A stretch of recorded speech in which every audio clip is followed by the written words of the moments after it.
Seemed like a pretty simple proposition. Anytime an illegal immigrant is charged with a crime, the immigration authorities should be notified. For some reason, it's just not as simple as it sounds. A 15-year-old girl brutally murdered in Oregon could have been prevented if local officials had notified the immigration authorities. The suspect was twice convicted of DUI.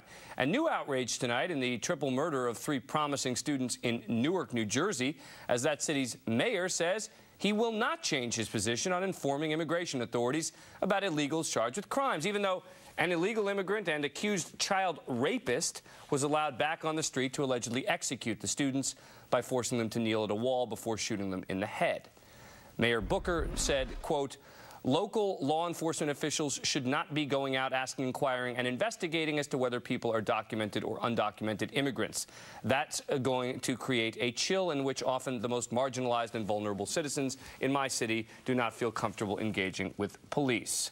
But today, the state attorney general ordered all New Jersey law enforcement authorities to notify the immigration officials whenever an illegal immigrant is arrested. My take, I said it last night, I'll say it again. Why isn't there a one strike and you're out rule when you're an illegal immigrant and you break the law? If there's a crime committed or even charged and the suspect is an illegal immigrant, why shouldn't immigration know? Is that really that much to ask?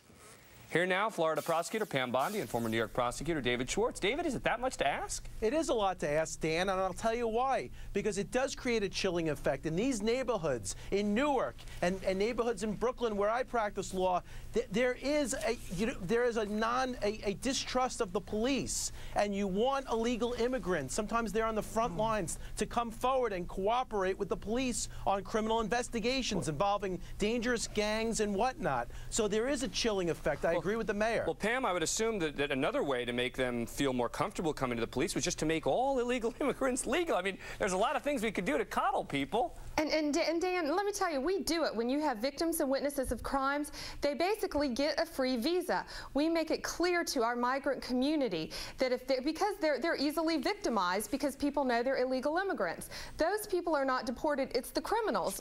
Our country, it's a privilege to live in our country. And I'm with you. If you commit a crime, you should be deported. That's it. Yeah, it's that simple. And I got to tell you, David, I don't care what the crime is. I mean, again, in this Oregon case, with this beautiful 15-year-old killed and these 3 promising students in Newark, New Jersey, also, you know, beautiful, great students in New Jersey, and in both these cases, all they had to do was just say, hey, immigration service, we got an illegal who's been convicted or charged with a serious crime. Dan, it works that way in a perfect world. It doesn't work that way in the real world, okay? In the real world, under this system, if you had to tell immigration about every single little arrest that occurs in this country, you would flood that system. In the Newark case, is it a little arrest to talk about the guy being charged repeatedly with child rape? You know what, Dan? In the Newark case, the criminal justice system failed. A child rapist should not have been let out on bail the way it was. If you saw that case go down, that arraignment, that judge was sleeping, that prosecutor was sleeping. That was a local criminal justice system. It had nothing to do with immigration. Pam, you get the final word on this. Well, Dan, I mean, you know, the other guy had a second DUI. A DUI, we all know, is one element away from a DUI manslaughter.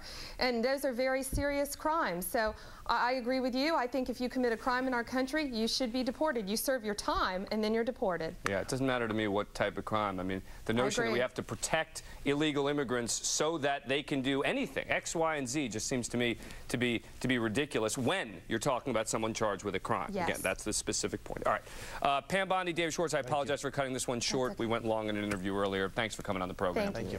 Coming up.